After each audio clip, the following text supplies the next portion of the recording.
नमस्कार दोस्तों, मैं नरेश कुमार एसजी गुरुकुल में आपका स्वागत है। जैसे कि बच्चों हमारा टॉपिक चला था एक्सक्रीटरी सिस्टम, उत्सर्जन तंत्र। तो आपने पढ़ा कि उत्सर्जन क्या होता है। हमारे शरीर में बहुत सारी मेटाबॉलिक प्रोसेस होती है, चाहे आप चाहिए या विक्रिया होती है। जैसे उसमें से कुछ तो हमारे केमिकल कंपाउंड है जो हमारी बॉडी के लिए आवश्यक होते हैं, लेकिन कुछ केमिकल कंपाउंड ऐसे हैं जो हमारी बॉडी को नुकसान पहुंचा सकते हैं। तो आपने पढ़ा था कि मेनली जो ब्लड को फिल्टर करने का काम कौन करता है, तो किडनी करती है। तो ब्लड फिल्ट्रेशन कौन करता है? किडनी। Blood filtration.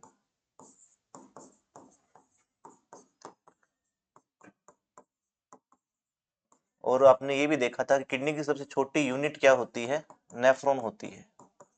सबसे छोटी यूनिट नेफ्रॉन, जिसे वृकाणु बोलते हैं।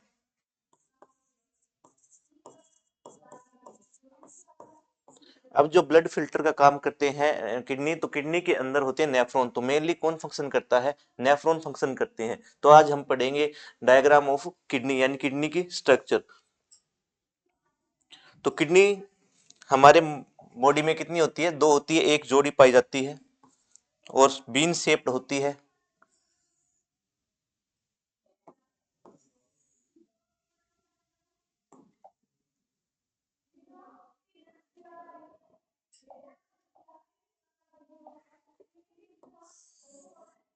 कुछ इस प्रकार की होती है।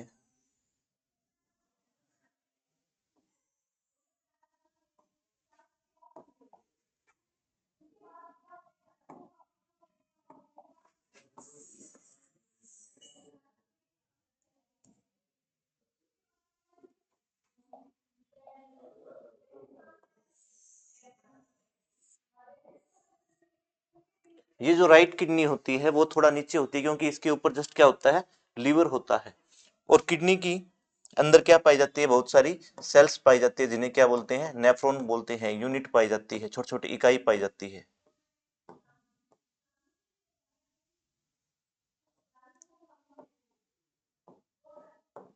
आपसे पूछ लें कि एक किडनी में कितने होते हैं, तो 1 मिलियन। 1 मिलियन यानी 10 लाख के करीब होते हैं। अब देखो, अब ब्लड आएगा बॉडी पार्ट से। तो ब्लड आएगा, तो ब्लड कहाँ आएगा? किडनी के अंदर। किडनी के अंदर आता है तो उसे बोलते हैं रीनल आर्टरी। तो आपसे पूछ ली कि ब्लड किडनी के अंदर एंटर करेगा तो किससे करेगा? आर्टरी से। उस आर्टरी का नाम क्या है? Renal artery.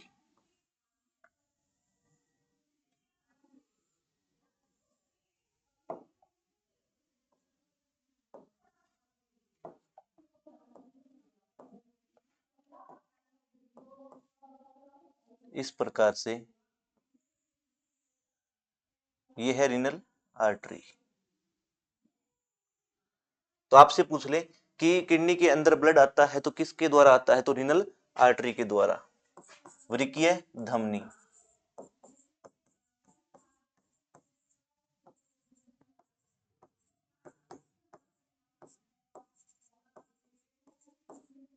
और जब ब्लड नेफ्रॉन के अंदर पूरा फिल्टर हो जाता है, उसके बाद किडनी से वापस ब्लड जाएगा तो किसके द्वारा जाएगा? तो यहाँ है रीनल वेन। तो वापस ब्लड जाएगा तो रीनल वेन के द्वारा जाएगा, और वेन होती है कुछ ब्लू कलर की।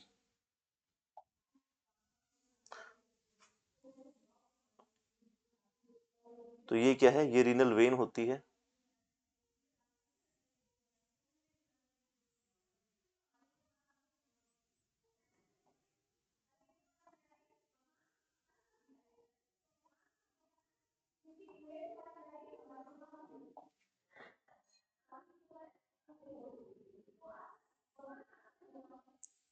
ये क्या है? Renal vein. इसमें क्या है? ब्लड वापस बाहर जाता है। तो यहां से तो ब्लड क्या है? वापस बाहर जाएगा। और इसमें क्या है? ब्लड आएगा। तो रीनल आर्टरी से तो ब्लड क्या है? किडनी में आता है। और रीनल वेन से क्या है? वापस जाता है। इसको बोलते हैं रीनल वेन। Renal vein. वृक्कीय धमनी। यानी आपसे पूछे कि रीनल आर्टरी तो किडनी के अंदर जो ब्लड को भेजता है, यानी किडनी जिससे ब्लड प्राप्त करती है, उसे बोलते हैं वृक्कीय धमनी। वृक्कीय धमनी द्वारा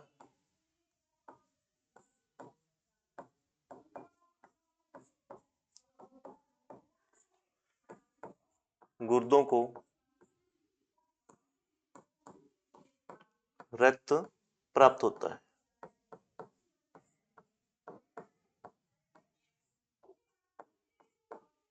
तो रीनल आर्टरी द्वारा क्या है, ब्लड एंटर करता है किडनी के अंदर, तो किडनी को जो रक्त मिलता है वो किसके द्वारा मिलता है, वृक्कीय धमनी द्वारा। और रीनल वेन क्या है, वृक्कीय सिरा जिसे बोलते हैं।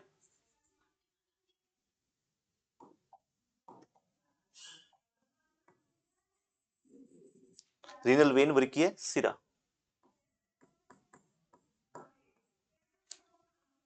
तो वृक्कीय सिरा द्वारा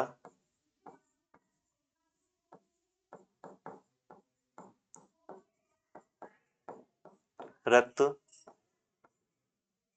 वृक्क या गुर्दे बोल दो, बात एक ही है, गुर्दों से बाहर जाता है। बाहर कहाँ जाएगा, बॉडी के पास, तो ब्रैकेट में लिख लो शरीर के पास।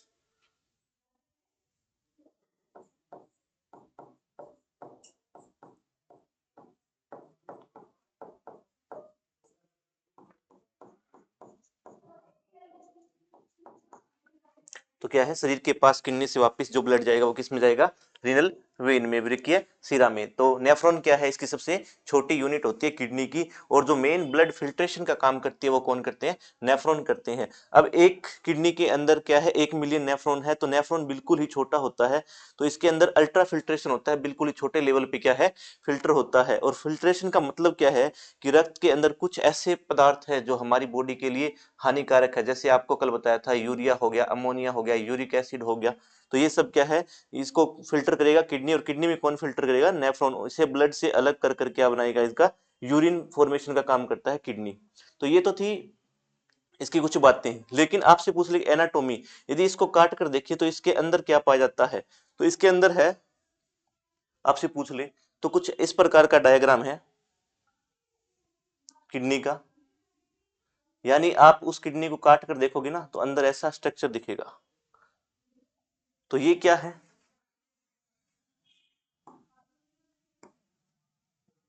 ये क्या है, ये है रीनल आर्टरी, जो आपको बताया था ना, रीनल आर्टरी जो वृक्कीय धमनी होती है।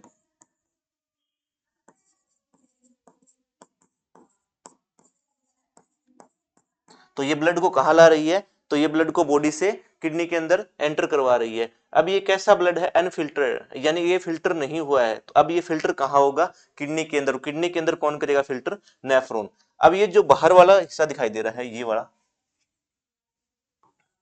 ये वाला बाहर वाला, इसको बोलते हैं कोर्टेक्स, कोर्टेक्स भाग।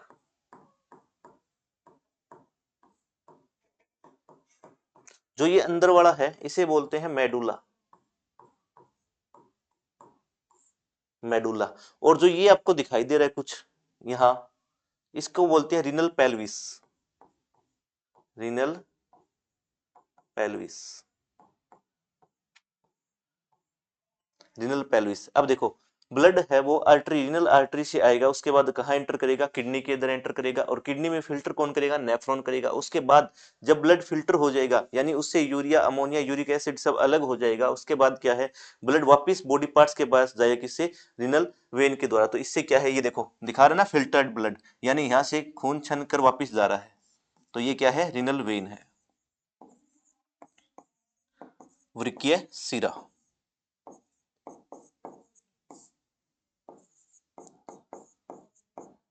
वृक्कीय सिरा। अब इसके अंदर क्या होता है, रीनल पेल्विस में क्या होता है, जो ये वाला भाग है ना, इसके अंदर क्या होता है, कि जब ब्लड एंटर करेगा किडनी के अंदर, तो यहाँ नेफ्रॉन है, नेफ्रॉन क्या करेंगे, उसे फिल्टर, और फिल्टर करने के बाद जो यूरिन का फॉर्मेशन करेंगे, यानी जो मूत्र का निर्माण करेंगे, उसे सबसे पहले कहाँ भेजेंगे, इस रीनल पेल्विस में। और रीनल पेल्विस से एक जुड़ी होती है डक्ट, जिसे बोलते हैं यूरेटरी डक्ट, ये वाली डक्ट। तो इससे यूरिन है वो कहाँ जाता है, यूरिनरी ब्लैडर में, और उसके बाद कुछ समय के लिए स्टोर होता है, और फिर यूरेथ्रा द्वारा हम बाहर कर देते हैं यूरिन को।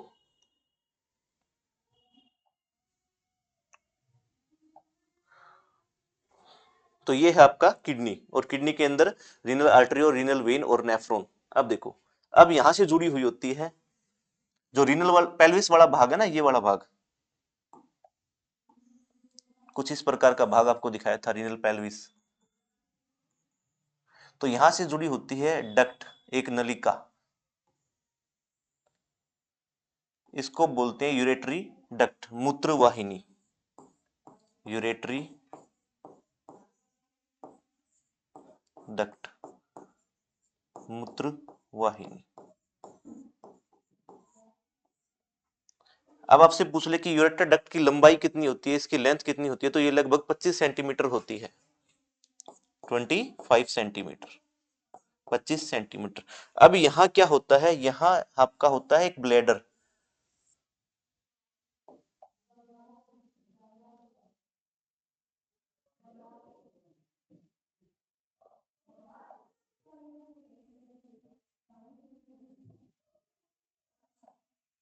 तो यहाँ एक संरचना होती है जिसे बोलते हैं ब्लेडर, यूरिनरी ब्लेडर, जहां यूरिन क्या है, स्टोर होता है, मूत्राशय जिसे बोलते हैं।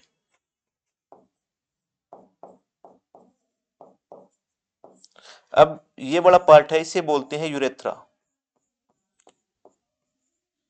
यूरेथ्रा जिसे बोलते हैं मूत्र मार्ग, जिसके थ्रू हम यूरिन को पास आउट करते हैं। तो आपसे पूछ ले यूरिनरी डक्ट की लंबाई कितनी होती है, 25 सेंटीमीटर, 25 सेंटीमीटर होती है। और यूरिनरी ब्लैडर की कैपेसिटी कितनी होती है, तो मूत्राशय की जो कैपेसिटी है, यानी यूरिन स्टोर करने की कैपेसिटी, यूरिन स्टोर कैपेसिटी, तो ये होती है 600 से 700 ml इन मेल, यानी पुरुष में। मेल में कितनी होती है, 600 से 700 ml, यानी 600 से 700 मिलीलीटर यूरिन है, वो कैपेसिटी है, यूरिनरी ब्लैडर क्या है, स्टोर कर सकता है। लेकिन फीमेल में ये कैपेसिटी थोड़ी कम होती है, फीमेल में पूछ ले तो कितनी होगी, 250 से 500 ml के बीच, 250 से 500 ml के बीच। और आपसे पूछ ले कि फीलिंग ऑफ यूरिनेशन, यानी यूरिन करने की जो फीलिंग है वो कितने ml यूरिन में फीलिंग होने लगती है यूरिनेशन की, तो वो है 150 से 200 ml। जब यूरेनरी में 150 से 200 ml यूरिन है वो स्टोर हो जाए, उसके बाद क्या है, फीलिंग होती है यूरिनेशन की। तो लिखो urination feeling, urination of feeling of urination,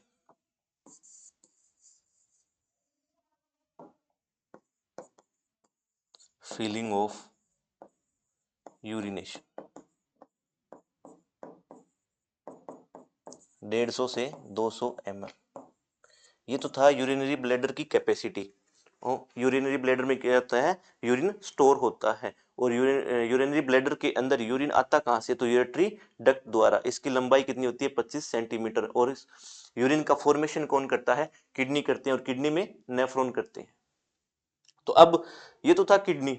अब किडनी के अंदर जो नेफ्रॉन फंक्शन करते हैं, हम उनके बारे में पढ़ेंगे कि एक नेफ्रॉन कैसे फंक्शन करता है, कैसे वे यूरिन फॉर्मेशन करता है, कैसे ब्लड को फिल्टर करता है। तो चलो फंक्शन ऑफ नेफ्रॉन पढ़ते हैं।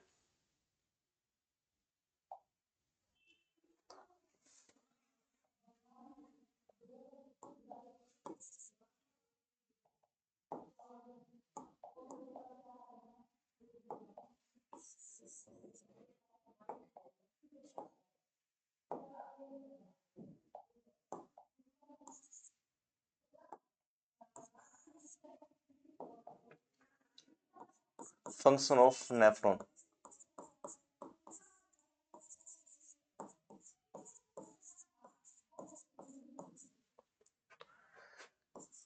नेफ्रॉन का कार्य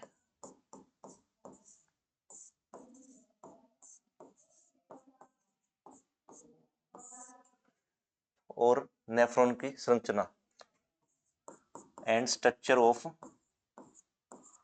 नेफ्रॉन।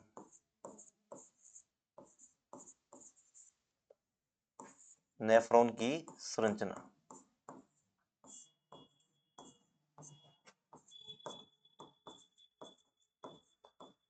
यानी नेफ्रॉन दिखने में कैसा दिखता है, उसके अंदर कौन कौन सी डक्ट्स पाई जाती है, तो बिल्कुल ही छोटे साइज का होता है, यानी आप इसे विदाउट माइक्रोस्कोप नहीं देख सकते। तो बिल्कुल ही छोटे साइज का है। तो इसकी स्ट्रक्चर और फंक्शन क्या होते हैं ब्लड को फिल्टर करने का?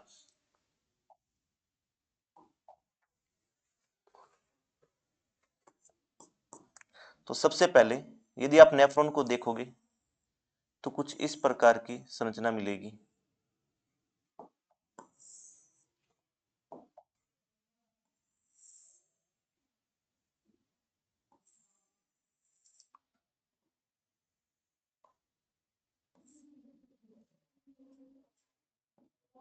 इसके बाद ये डक्ट जाती है ऐसे,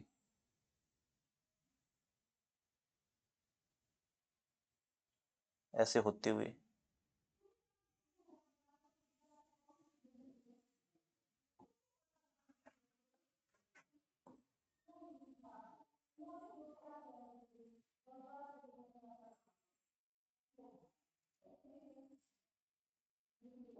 ये डक्ट्स होती है, नलिका होती है एक, बिल्कुल ही छोटे लेवल की होती है, क्योंकि आपका नेफ्रॉन बिल्कुल ही छोटा होता है। क्योंकि एक किडनी के अंदर लगभग 10 लाख नेफ्रॉन है, तो छोटो कितनी छोटी डक्ट होगी, कितनी छोटी नलिका होगी।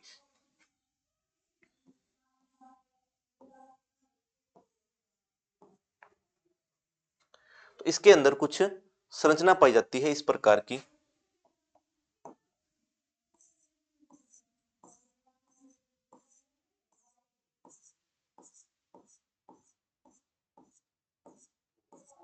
कुछ जाल होता है, ये कुछ डक्ट्स का ही जाल होता है। अब देखो, जो ये जाल होता है डक्ट्स का या फिर मसल्स का, तो इसे बोलते हैं ग्लोमेरुलस।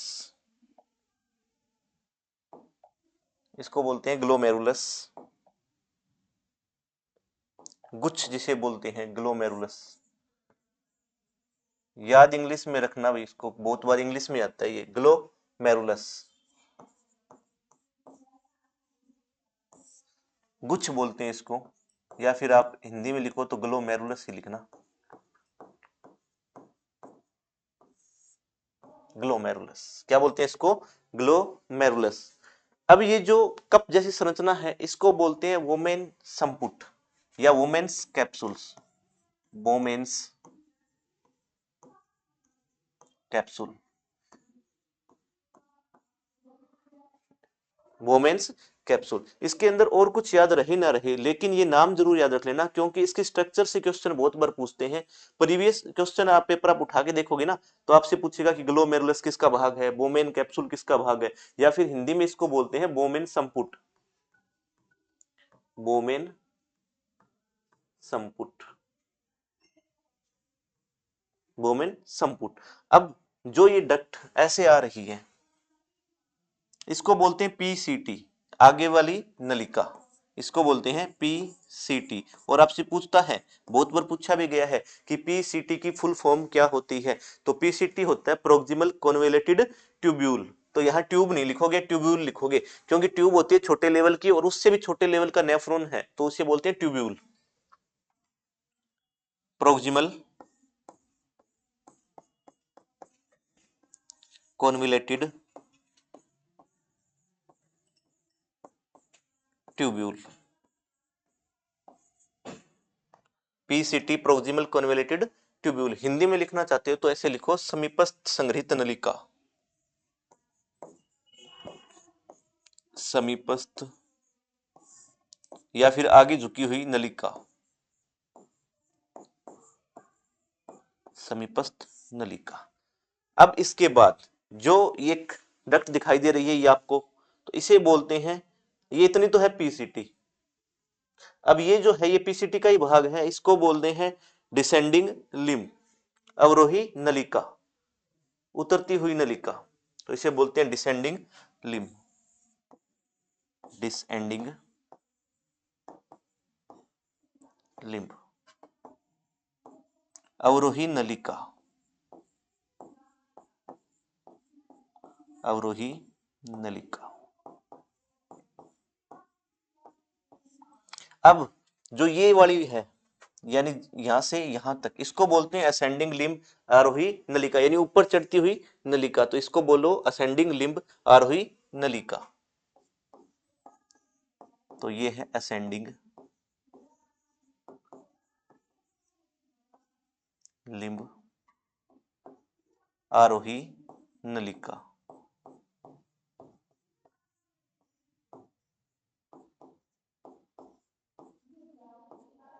आरोही नलिका।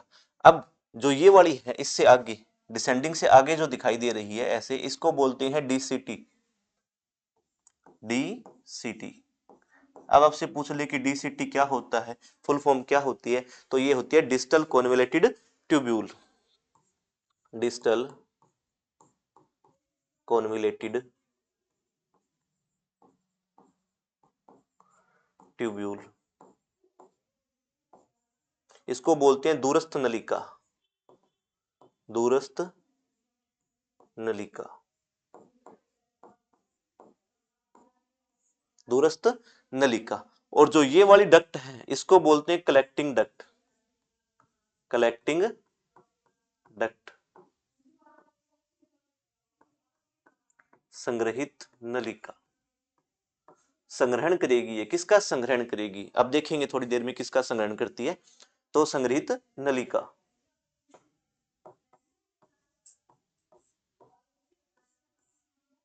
अब देखो, अब ये है नेफ्रॉन। अब एक नेफ्रॉन का फंक्शन बताऊंगा आपको, ऐसा ही एक साथ 10 लाख, एक किडनी के अंदर 10 लाख नेफ्रॉन में ऐसा ही फंक्शन चलेगा। तो ये क्या काम करता है, ब्लड को फिल्टर करने का काम करता है, रक्त को छानने का काम करता है। तो हमें रक्त को छानने की जरूरत ही क्यों पड़ी, क्योंकि हमारे रक्त के अंदर क्या है, हमारे ब्लड के अंदर क्या है भाई, हमारा जो रक्त है उसके अंदर क्या है, उसके अंदर है ग्लूकोज, अमाइनो एसिड, और भाई पानी है, वाटर, और क्या है, और है आयंस। आयंस कैसे, जैसे सोडियम हो गया, पोटासियम हो गया, कैल्शियम हो गया, ये क्या है, ये सभी आयंस है। ये ब्लड में घुले हुए हैं, और साथ के साथ ब्लड में क्या घुला हुआ होता है, यूरिया, अमोनिया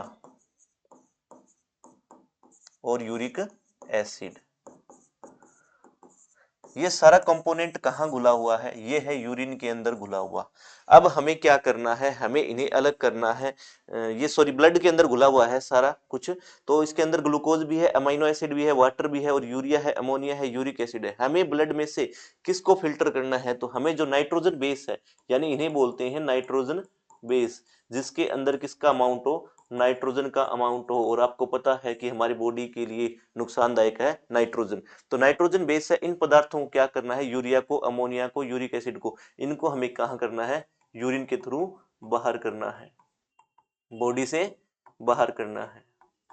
यदि ये बॉडी के अंदर रहे तो क्या होगा, तो आपको ये रोग पैदा कर सकते हैं या आपके अंगों को खराब कर सकते हैं। लेकिन ब्लड के अंदर तो ये ग्लूकोज, अमाइनो एसिड, वाटर और आयंस भी तो घुले हुए हैं, तो ये भी तो साथ जाएंगे। लेकिन क्या है, नेफ्रॉन क्या फंक्शन करता है, नेफ्रॉन ब्लड में से इनको अलग करता है और इनको अपने पास रख लेता है, क्योंकि इन्हें बाहर नहीं करना। ये हमारी बॉडी के लिए क्या है, आवश्यक पोषक तत्व है। तो इन्हें बॉडी के अंदर रखना और इन्हें बॉडी से बाहर करना, ये काम कौन करेगा, नेफ्रॉन। ब्लड फिल्ट्रेशन इसे कहते हैं, ब्लड फिल्ट्रेशन, रक्त को छानना। अब नेफ्रॉन एक साथ 10 लाख नेफ्रॉन काम करेंगे, तो आपको पता है, देखो ये है ग्लोमेरुलस, जिसे ग्लोमेरुलस बोलते हैं, ये है मोमेन कैप्सूल, और ये है पीसीटी, ये है डिसेंडिंग लिम्ब, ये है असेंडिंग लिम्ब, और ये है डीसीटी, वो है कलेक्टिंग डक्ट। अब यहाँ क्या होगा, यहाँ जैसे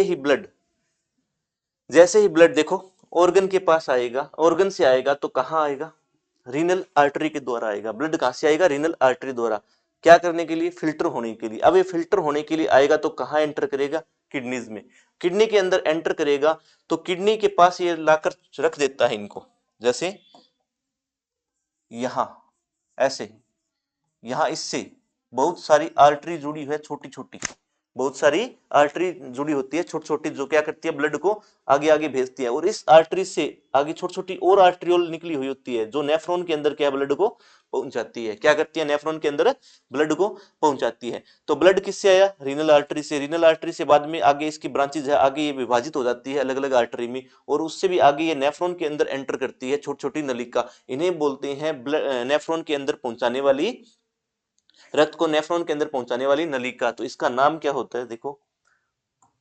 अब रीनल आर्टरी से ब्लड आया किडनी में, किडनी में कहाँ आएगा।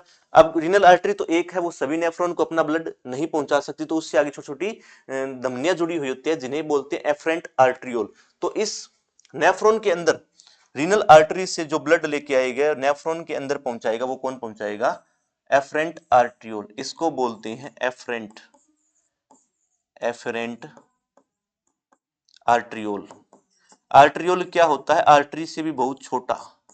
एफरेंट आर्ट्रियोल रक्त को लाने वाली नलिका, रक्त को लाने वाली, रक्त को लाने वाली। अब रक्त को लाएगी रीनल आर्टरी से लेकर ब्लड को कहां पहुंचाएगी, नेफ्रॉन में, और नेफ्रॉन में कहां पहुंचाएगी, सबसे पहले ग्लोमेरुलस में। अब ग्लोमेरुलस में क्या होता है, ग्लोमेरुलस एक छलनी की तरह काम करता है, यानी ये क्या करेगा, ब्लड को फिल्टर करेगा। अब यहां ब्लड आया, ब्लड इसमें फिल्टर होएगा, क्या होगा, फिल्टर। फिल्टर होने के बाद ब्लड छनने के बाद ब्लड से कुछ पदार्थ अलग होंगे और ब्लड क्या है वापस यहां से चला जाएगा। ब्लड यहां तक आएगा ग्लोमेरुलस से, इसके बाद क्या ब्लड वापस जाएगा। अब ब्लड वापस जाएगा तो यहां से एक नलिका निकलती है, छोटी छोटी आर्टरी निकलती है, इसे बोलते हैं एफरेंट आर्ट्रियोल, एफरेंट आर्ट्रियोल। रक्त को ले जाने वाली धमनी। ब्लड आया एफरेंट आर्ट्रियोल से, और ब्लड फिल्टर होने के बाद ब्लड वापस कहां जाएगा, बॉडी पार्ट्स के पास जाएगा, और किससे जाएगा, एफरेंट आर्ट्रियोल द्वारा। ये है एफरेंट, ये है एफरेंट, ये है इफरेंट आर्ट्रियोल। ये क्या है, ब्लड को वापस ले जाएगी, ब्लड को वापस कहां पहुंचाएगी, तो ब्लड को वापस कहां डालेगी, ये डालेगी इसमें रीनल वेन के अंदर। तो ब्लड को कहां डाल देगी वापस, ये रीनल वेन के अंदर। अब ब्लड क्या है, यहाँ इस रीनल वेन में, और रीनल वेन से होता हुआ वापिस चला जाएगा बॉडी पार्ट्स के पास। अब रीनल आर्टरी और रीनल वेन ने तो इतना ही काम किया, यहां से रीनल आर्टरी ने ब्लड पहुंचाया, आगे क्या है, एफरेंट आर्ट्रियोल है जो ग्लोमेरुलस के अंदर रक्त को पहुंचाएगी। अब ब्लड फिल्टर होने के बाद इफरेंट आर्ट्रियोल यहां से निकलेगी और वापस रीनल वेन में जाएगी, और रीनल वेन से बॉडी पार्ट्स के पास ब्लड चला जाएगा। लेकिन अब नेफ्रॉन जो यहां से अल्ट्रा फिल्ट्रेशन बोलते हैं इसको, बिल्कुल ही छोटे लेवल का फिल्ट्रेशन, यानी यहां से अब जो फिल्टर होके आया है वो क्या आया है, तो इस पीसीटी में जो पहुंचा है ना,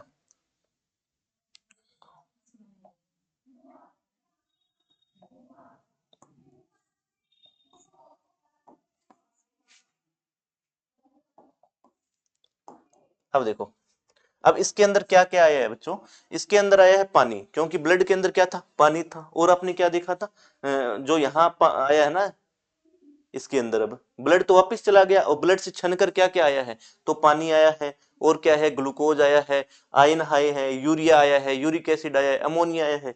यानी यहाँ क्या है, यहाँ जो आया है वो पानी आया है,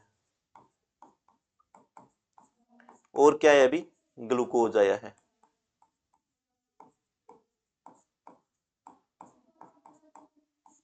और क्या आया है, आयंस आए हैं, यानी सोडियम और पोटासियम और कैल्शियम। और क्या आए हैं, अमोनिया आया है, जो नाइट्रोजन बेस है, अमोनिया, यूरिया है, यूरिक एसिड है। ये सब कुछ कहां पहुंच गया, ब्लड को फिल्टर होने के बाद, ब्लड से फिल्टर होने के बाद ये सब आ गया पीसीटी में, और ब्लड क्या है वापस चला गया। अब पीसीटी में आया है तो पीसीटी क्या फंक्शन करेगी, पीसीटी का क्या कार्य होगा, तो वो लिखो। जो ये पीसीटी है ना, ये क्या काम करती है, इस मटेरियल में से, इस पदार्थ में से क्या करती है, ग्लूकोज और अमाइनो एसिड।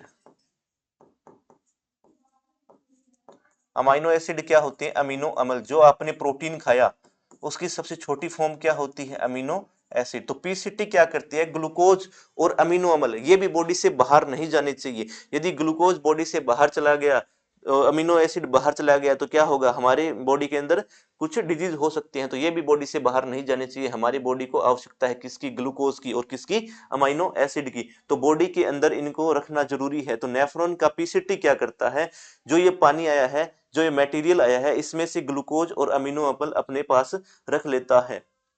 इसके बाद क्या होता है, ये एक पदार्थ यानी ये H+ आयन रिलीज करता है पीसीटी। किस प्रकार का आयन रिलीज करता है, H+ आयन। अब जो पानी आया है उसके अंदर H+ आयन मिक्स कर देगा, और आपको पता है कि H+ आयन क्या होते हैं, एसिडिक नेचर में होते हैं, अम्लीय प्रकृति में होते हैं। अब जो यहाँ से जो यूरिन जाएगा वो किस नेचर का होगा, तो एसिडिक नेचर का होगा। इसके बाद क्या होगा, जैसे ही डिसेंडिंग लिम्ब में पहुंचेगा तो यहाँ अवशोषण होता है, अब्जॉर्प्शन होता है वाटर का, पानी का। तो डिसेंडिंग लिम्ब में किसका अवशोषण होता है, तो जो आपकी यूरिन में पानी जा रहा है, ज्यादा पानी बाहर ना जाए। यदि ज्यादा पानी चला गया तो आपको डिहाइड्रेशन हो जाएगा। तो बॉडी के लिए जितना आवश्यक पानी है उतना अब्जॉर्ब कर लेता है कौन, डिसेंडिंग लिम्ब, आरोही नलिका। तो ये ज्यादा पानी को नहीं जाने देती, यानी पानी का अवशोषण करती है। इसके बाद जाएगा असेंडिंग लिम्ब में। अब यूरिन कहाँ जाएगा, असेंडिंग लिम्ब में। अब असेंडिंग लिम्ब क्या करेगा, असेंडिंग लिम्ब इसके अंदर देखो, ग्लूकोज और अमाइनो एसिड का क्या हो गया, अब्जॉर्प्शन हो गया। इसके बाद पानी का अवशोषण हो गया। अब इसमें क्या रहा है, अब इसके अंदर रहे हैं आयन। क्या रहे हैं, आयंस। तो आयंस हमारी बॉडी के लिए जरूरी है, जैसे सोडियम हो गया, पोटेशियम हो गया, हार्ट और किडनी के लिए क्या है, अच्छे माने जाते हैं आयंस। तो क्या होगा, आयंस अब्जॉर्ब करेगा असेंडिंग लिम्ब। तो असेंडिंग लिम्ब क्या करती है, आयंस को अब्जॉर्ब करता है। आयंस कौन कौन से, सोडियम, पोटासियम और कैल्शियम। देखो, अब असेंडिंग लिम्ब के बाद जो ये यूरिन जाएगा, इसमें क्या है, सिर्फ हार्मफुल प्रोडक्ट है और कुछ नहीं है। इसके अंदर क्या है, इसके अंदर ये तो हमारी बॉडी के लिए ऑब्जर्वेशन है, इनको रख लिया, सहायक है, एसेंशियल है, जरूरी है बॉडी के लिए। बाकी जो अमोनिया, यूरिया, यूरिक एसिड है और कुछ मात्रा में पानी इसके साथ जाएगा, उसे बोलते हैं यूरिन। क्या बोलते हैं, यूरिन। तो अब यहां से जो कलेक्टिंग डक्ट में जाएगा, संग्रहित नलिका में जाएगा, वो क्या होगा, उसमें पानी होगा, यूरिया होगा, यूरिन होगा और क्रिएटिनाइन होगा। क्रिएटिनाइन कल आपको बताया था क्या होता है, क्रिएटिन और बोन और मसल्स के बीच क्रिएटिन फॉस्फेट होता है, जो टूटता है तो क्या बनाता है, क्रिएटिनाइन। और क्रिएटिनाइन बॉडी से रिमूव होना जरूरी है। यदि आपके बॉडी के अंदर, शरीर के अंदर क्रिएटिनाइन रह गया तो आपकी किडनी को डैमेज कर सकता है। तो इसके अंदर अब जो यूरिन आया है, इसमें क्या है, पानी है, यूरिया है, यूरिन है, क्रिएटिनाइन है, और ये हमारी बॉडी के लिए क्या है, हार्मफुल है, और इन्हें ही हम बाहर करते हैं। अब ये जो सारा यूरिन है ये कलेक्टिंग डक्ट में आएगा, और कलेक्टिंग डक्ट है ना, जो नेफ्रॉन की कलेक्टिंग डक्ट है वो जुड़ी हुई होती है इस रीनल पेल्विस वाले हिस्से से, इस रीनल पेल्विस वाले हिस्से से। और रीनल पेल्विस में क्या है, यूरिन आता है पहले, नेफ्रॉन से जो यूरिन आएगा वो कहाँ आएगा, रीनल पेल्विस में। और रीनल पेल्विस के बाद जो यूरिन जाएगा वो किस में जाएगा, यूरेटरी डक्ट में। और यूरेटरी डक्ट के बाद कहाँ जाएगा, यूरिनरी ब्लैडर में। यहाँ क्या होगा, स्टोर होगा यूरिन कुछ समय के लिए, और फिर क्या है, रिमूव कर देते हैं हम कुछ समय के बाद। तो ये तो था यूरिन का फॉर्मेशन। अब इस बातों को लिख लो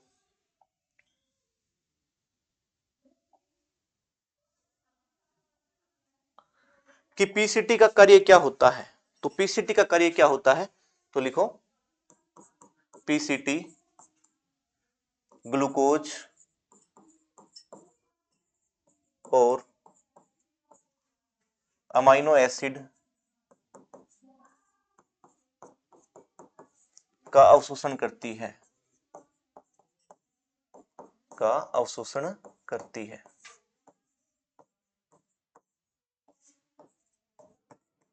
क्या करती है पीसीटी, पीसीटी ग्लूकोज और अमाइनो एसिड का अवशोषण करती है।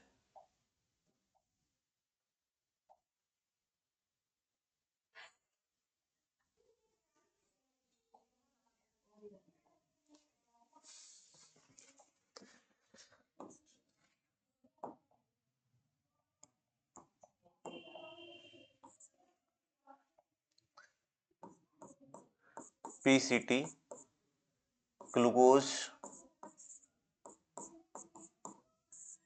और अमीनो अम्ल का अवशोषण करती है। क्योंकि ये आपकी बॉडी से बाहर नहीं जानी चाहिए। आपकी बॉडी को सख्त जरूरत होती है ग्लूकोज की, क्योंकि ग्लूकोज क्या करता है, ग्लूकोज आपकी बॉडी को एनर्जी देता है। तो ग्लूकोज और अमीनो अम्ल का अवशोषण करती है कौन, पीसीटी। इसके बाद आपने देखा कि पीसीटी क्या करती है, एक H प्लस आयन रिलीज करती है। और आपको पता है कि जिस सॉल्यूशन में, जिस विलयन में H प्लस आयन होगा वो किस नेचर का होगा, एसिडिक नेचर का होगा, अम्लीय प्रकृति का होगा। तो पीसीटी क्या करती है, H प्लस आयन रिलीज करती है, H प्लस आयन रिलीज करेगी।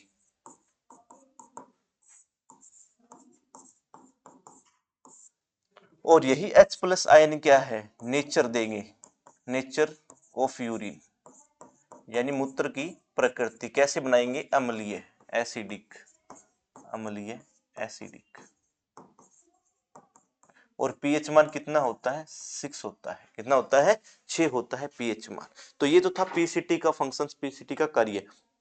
अब दूसरा क्या था आपका, descending limb, descending limb, descending limb. अब डिसेंडिंग लिम्ब क्या करती है, डिसेंडिंग लिम्ब पानी का अवशोषण करती है। आपके शरीर में जितने शरीर में आपके बॉडी को जरूरत है उतना पानी क्या है, अब्जॉर्ब कर देती है, कर लेती है। तो डिसेंडिंग लिम्ब क्या करती है, पानी का अवशोषण करती है, पानी का अवशोषण, अवशोषण करती है। और आपने देखा कि ऊंट कई दिनों तक, 2-3 दिन क्या है, बिना पानी पिए रह सकता है, क्योंकि ऊंट में क्या होता है, डिसेंडिंग लिम्ब बड़ी होती है। तो ऊंट में डिसेंडिंग लिम्ब क्या है, बड़ी होती है। तो ऊंट में इसका आकार बड़ा होता है, इसका आकार, इसका आकार बड़ा होता है, इसलिए वो ऊंट 2 से 4 दिन बिना पानी पिए रह सकते हैं, बिना पानी के रह सकते हैं।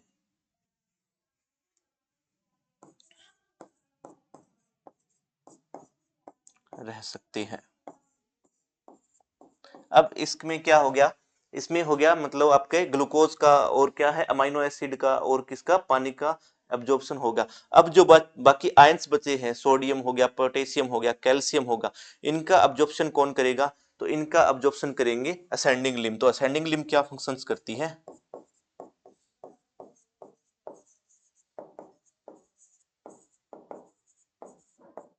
Ascending limb,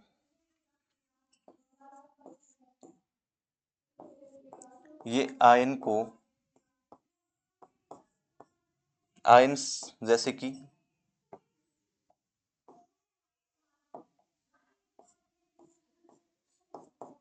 ions, sodium, potassium, calcium, magnesium, इनको क्या है, ये आयन को अवशोषण करता है, को अवशोषित करता है।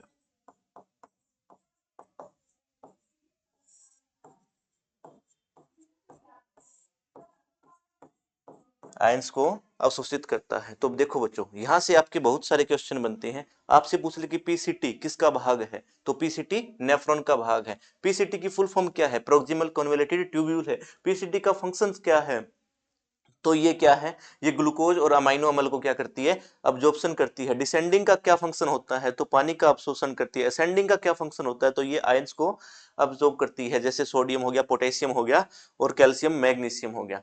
तो ये तो था आपका फंक्शन ऑफ नेफ्रॉन। तो आपको क्या ध्यान रखना है कि नेफ्रॉन के स्ट्रक्चर से क्वेश्चन पूछ सकता है, तो स्ट्रक्चर पता होना चाहिए कि नेफ्रॉन की कौन कौन से भाग है और नेफ्रॉन के किस भाग से क्या कार्य होता है। तो आपको पता है कि किडनी का फंक्शन क्या होता है, ब्लड फिल्ट्रेशन, यानी रक्त को छानना, और ये काम कौन करेगा, नेफ्रॉन। तो एक नेफ्रॉन ऐसा काम करता है, तो एक किडनी के अंदर 10 लाख नेफ्रॉन, यानी दोनों किडनी में कितने, 20 लाख नेफ्रॉन क्या करते हैं, ये फंक्शन करते हैं। और ये क्या करते हैं, यूरिन का निर्माण करते हैं और यूरिन फॉर्मेशन करते हैं। अब यूरिन फॉर्मेशन करते हैं, तो आपसे पूछ लेता है कि उस यूरिन के अंदर कंपोजिशन क्या क्या होते हैं, संगठक क्या क्या होते हैं, उसमें क्या क्या पाया जाता है। तो लिखो composition of urine.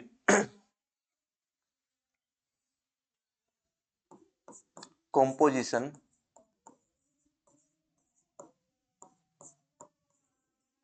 Of urine, मूत्र का संगठन।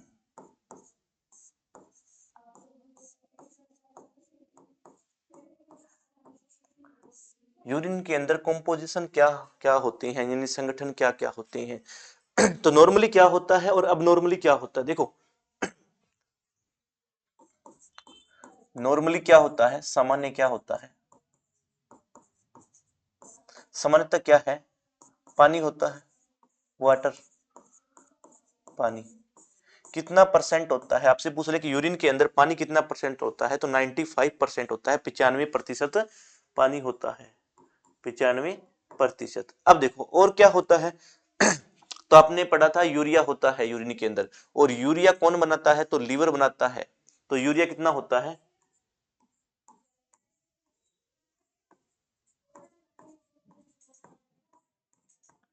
2.6% होता है। कितना यूरिया होता है, 2.6%। और क्या होता है, यूरिक एसिड होता है, यूरिक अम्ल होता है, यूरिक एसिड, यूरिक अम्ल कितना होता है, तो 0.4% होता है। तो आपसे पूछ ले कि यूरिन के अंदर यूरिया कितना होता है, तो 2.6% होता है।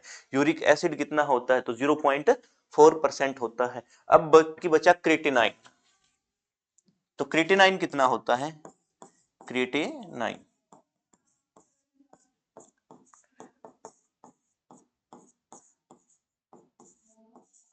क्रेटिनाइन कितना होता है, तो क्रेटिनाइन होता है 2%, यानी 2%, 2%। देखो पानी पूछे 95%, यूरिया पूछे 2.6%, यूरिक एसिड पूछे 0.4%, क्रेटिनाइन पूछे 2%। यदि इसके अंदर इसके अमाउंट में कुछ गड़बड़ होती है, यानी ये मात्रा में कम आते हैं, इसका मतलब क्या है, आपके बॉडी में कुछ ना कुछ डिजीज करेंगे, यानी कुछ ना कुछ क्या होगा, रोग पैदा होगा। जैसे कि यूरिक एसिड यदि कम रिलीज हुआ, मान लो यूरिक एसिड कितना आना चाहिए, 0.4% आना चाहिए, लेकिन मान लो ये आ रहा है 0.1%, यानी 3%। 0.3% कहाँ जा रहा है, ये बॉडी के अंदर ही डिपॉजिट हो रहा है, यानी शरीर के अंदर ही जमा हो रहा है। तो यूरिक एसिड क्या होता है, ये इधर लिखो अब नॉर्मल, एस माने अब नॉर्मल, एक साइड लिख लो अब नॉर्मल,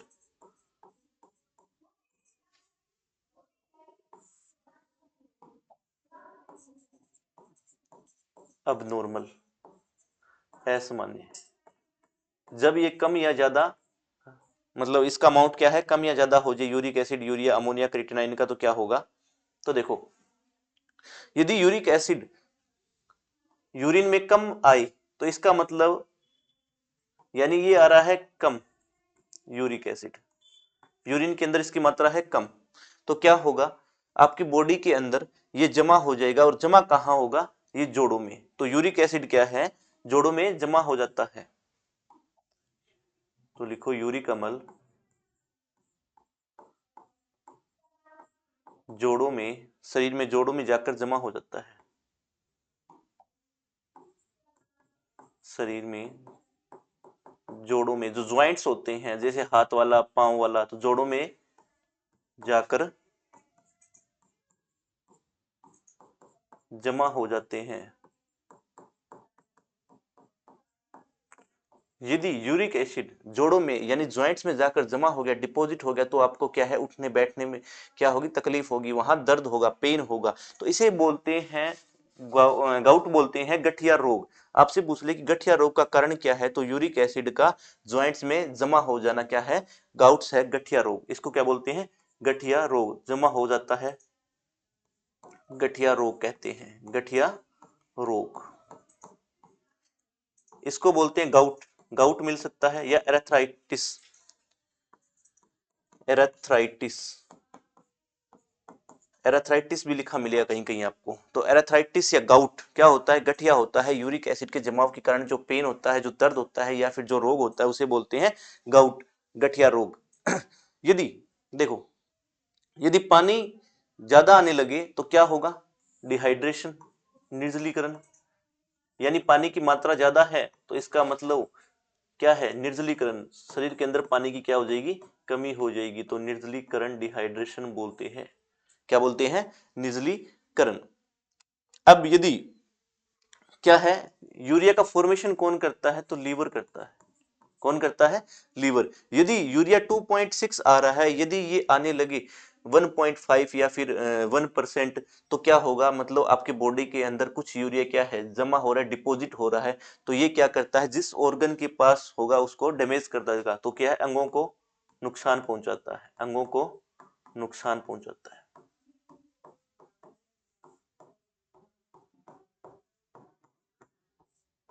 अंगों को नुकसान पहुंचाता है कौन, यूरिया। अब यदि बॉडी आपके यूरिन के अंदर ग्लूकोज का अमाउंट ज्यादा है, यदि यूरिन के अंदर ग्लूकोज का अमाउंट ज्यादा है, ग्लूकोज ज्यादा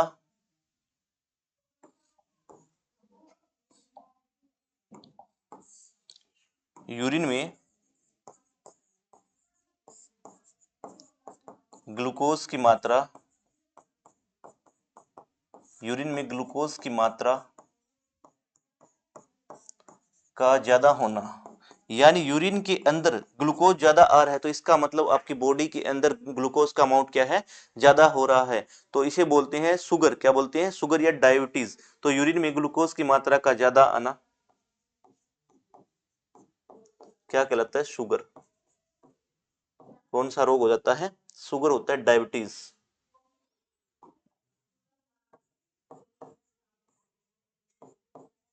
डायबिटीज, शुगर, डायबिटीज। तो ये तो था जब कंपोजिशन नॉर्मल हो, और अब नॉर्मल हो तो क्या होगा, अब नॉर्मल होगा तो क्या होंगे, डिजीज होंगे, नॉर्मल होगा तो क्या है, मतलब आपकी बॉडी स्वस्थ है, इसका मतलब। अब देखो, यदि यूरिन के अंदर आई ब्लड, यूरिन में रक्त का आना, रक्त का आना क्या इंडिकेशन करता है, तो ये बताता है कि किडनी फेलियर के चांसेस है। तो यूरिन में रक्त का आना किडनी फेलियर का कारण हो सकता है, हो सकता है।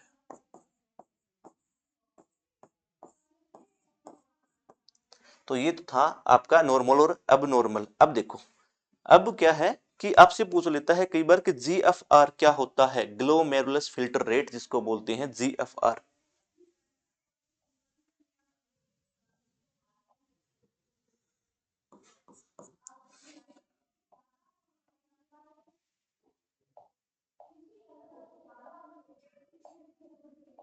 GFR,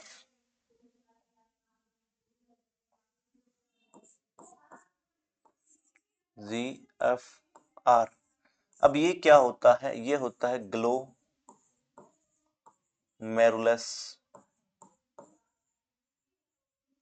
filter rate.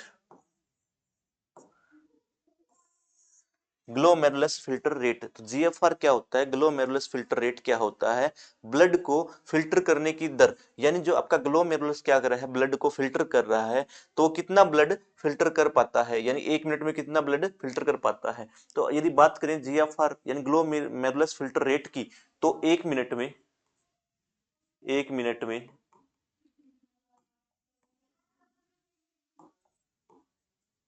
1 मिनट में कितना, 125 ml ब्लड फिल्टर करता है।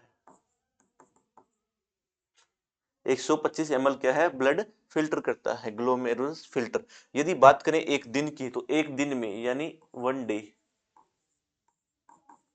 एक दिन में कितना, 180 ml, 180 litre, sorry 180 litre, 180 litre blood. यानी बात करें आपसे कि 1 मिनट में कितना ब्लड फिल्टर करता है ग्लोमेरुलस, तो 125 ml, और एक दिन में बात करें तो 180 ml। तो ये तो था जीएफआर रेट। अब देखो, अब कुछ टर्म है इससे रिलेटेड जो बहुत बार पूछता है, तो नेफ्राइटिस क्या होता है, नेफ्राइटिस एक लिखो, नेफ्राइटिस।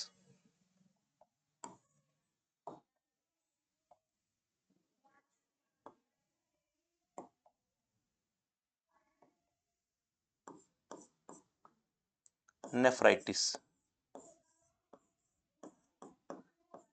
नेफ्राइटिस।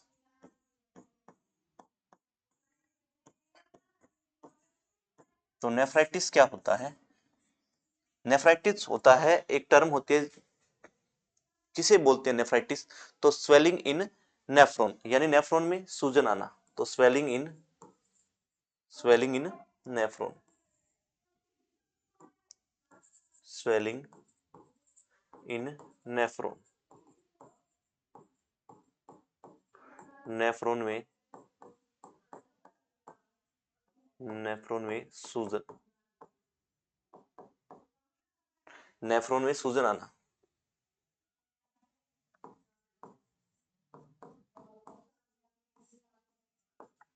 नेफ्रॉन में सूजन आना। तो नेफ्राइटिस क्या होता है? नेफ्रॉन में सूजन आना। इसके बाद है यूरेथ्राइटिस। यूरेथ्राइटिस, यूरेथ्राइटिस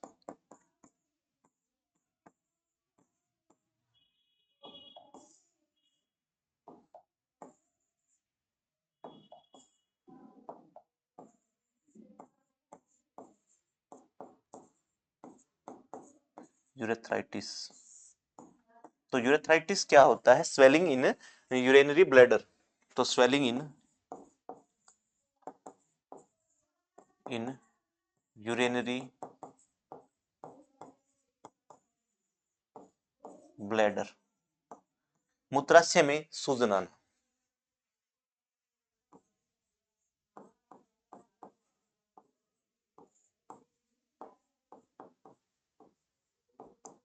मूत्राशय में सूजन आना।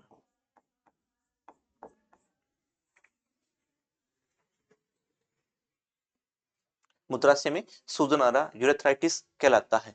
अब एक टर्म आती है यूरेमिया, यूरेनिया, यूरेनिया,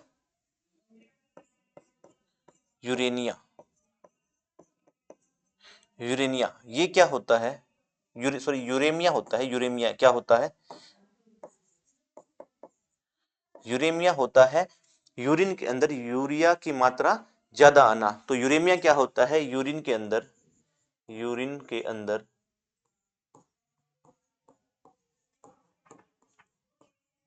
यूरिया की मात्रा का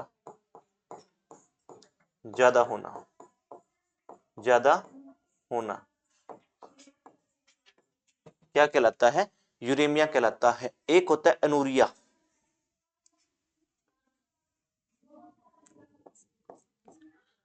एनूरिया, ये क्या होता है? एनूरिया कि यूरिन में यूरिया का कम होना। तो यूरिन के अंदर जो यूरिया की मात्रा कम हो जाती है उसे बोलते हैं एनूरिया। तो यूरिन के अंदर यूरिया की मात्रा का कम होना,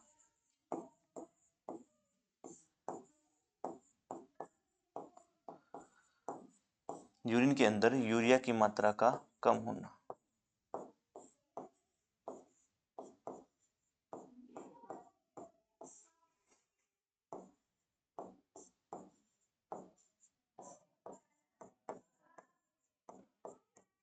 ठीक है।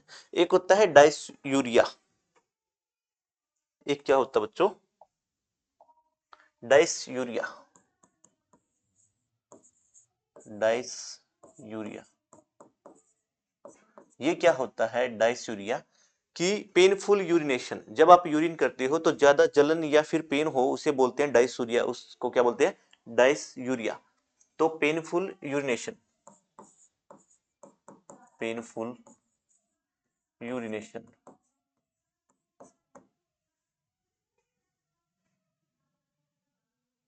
पेनफुल यूरिनेशन,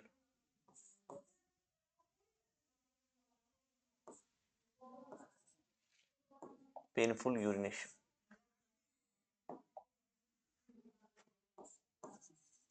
मूत्र के दौरान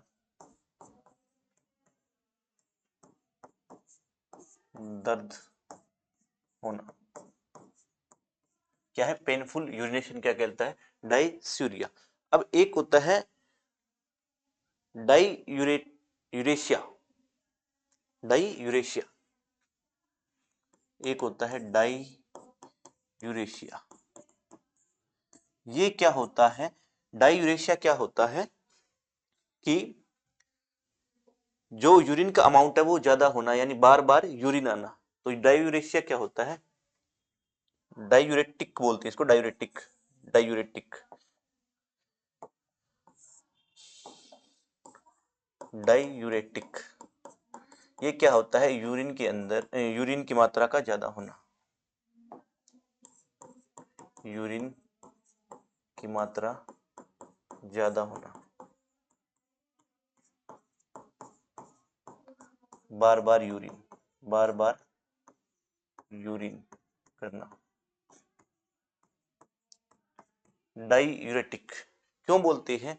क्योंकि क्या होता है कि जो हम पढ़ेंगे आगे एंडोक्राइनोलॉजी में, अंतःस्रावी ग्रंथि में, कि पीयूष ग्रंथि होती है आपकी ब्रेन के पास। तो पीयूष ग्रंथि बहुत सारे हार्मोन रिलीज करती है, उसमें से एक हार्मोन है जिसका नाम है एडीएच। ADH hormone. कौन सा हार्मोन? ADH hormone. अब एडीएच हार्मोन क्या होता है? एंटी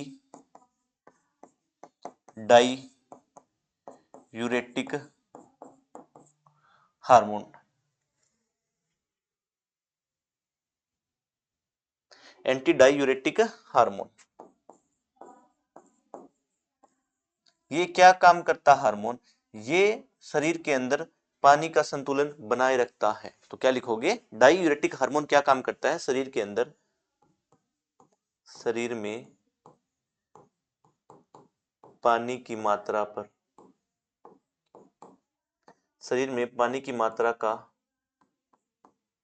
संतुलन बनाए रखता है।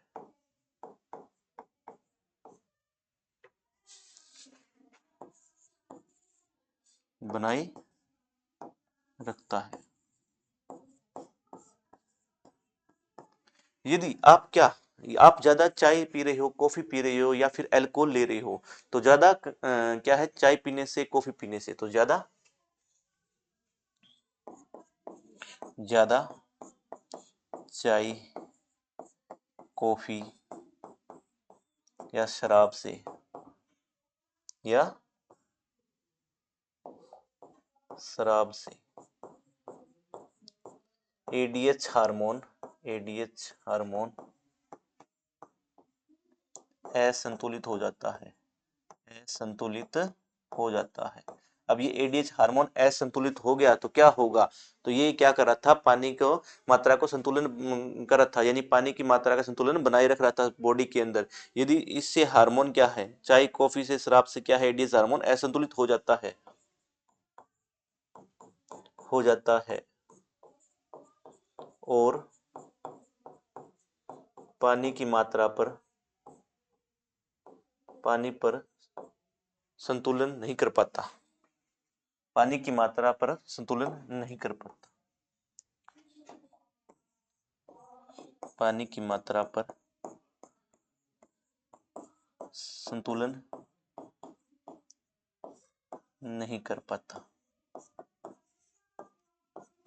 पाता। तो बच्चों ये तो थी कुछ टर्म।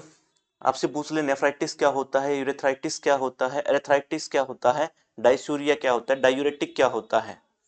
तो इसके बाद यदि क्या हो, यदि किडनी फेल हो जाए या किडनी खराब हो जाए, एक किडनी खराब हो जाती है तो दूसरे पे क्या है, ब्लड फिल्टर हो सकता है, व्यक्ति जीवित तो रह सकता है। यदि दोनों ही खराब होगी तो उसे आर्टिफिशियल से ब्लड फिल्टर किया जाता है, उसे बोलते हैं डायलिसिस। क्या बोलते हैं? डायलिसिस, अपवहन।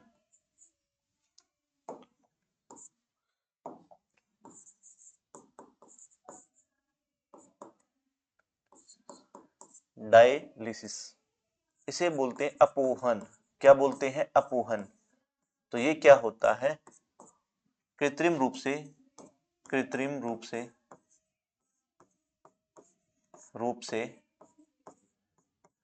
रक्त को छानता है। कृत्रिम रूप से क्या है? ब्लड को छानता है, यानी आर्टिफिशियल क्या है? ब्लड फिल्टर करता है। आर्टिफिशियल ब्लड को फिल्टर करता है, फिल्टर आर्टिफिशियल ब्लड फिल्टर करता है। कौन? डायलिसिस। क्या होता है? एक मशीन होती है जिसे बोलते हैं डायलाइजर। ये डायलाइजर क्या करता है, मतलब जो आपकी आर्टरी है, जो रीनल आर्टरी है, जो रीनल वृक्कीय जो आपकी क्या है धमनी है, उसमें से क्या है इसको जोड़ा जाता है और ब्लड आता है इसमें। और ब्लड क्या है, फिल्टर होने के बाद यहाँ से क्या है यूरिन वापस निकल जाता है और यहाँ रीनल वेन से क्या है ब्लड वापस चला जाता है। तो ब्लड क्या है, ब्लड आता है और ब्लड यहाँ से वापस चला जाता है और क्या है इसमें फिल्टर होता है। क्या होता है? फिल्टर। और ये यूरिन, इधर यूरिन का फॉर्मेशन होता है। तो ये होता है डायलिसिस।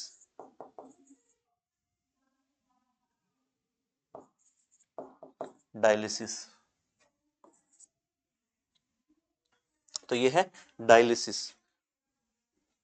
आर्टिफिशियल से ब्लड को फिल्टर करना। तो ये तो था बच्चों अपना किडनी। तो अपना एक्सक्रीटरी सिस्टम है, उत्सर्जन तंत्र है, वो आज हो गया कंप्लीट। तो आपसे पूछ ले कि किडनी से संबंधित कुछ भी नेफ्रॉन के बारे में या फिर आपको जो जो टर्म लिखाई है तो सभी क्या है, ये ब्लड फिल्टर में काम आती है। तो ब्लड फिल्ट्रेशन का काम कौन करता है? किडनी। तो किडनी एक्सक्रीटरी सिस्टम मतलब आज आपका क्या हुआ है, कंप्लीट हुआ है। कल मिलते हैं नेक्स्ट टॉपिक के साथ। Thank you.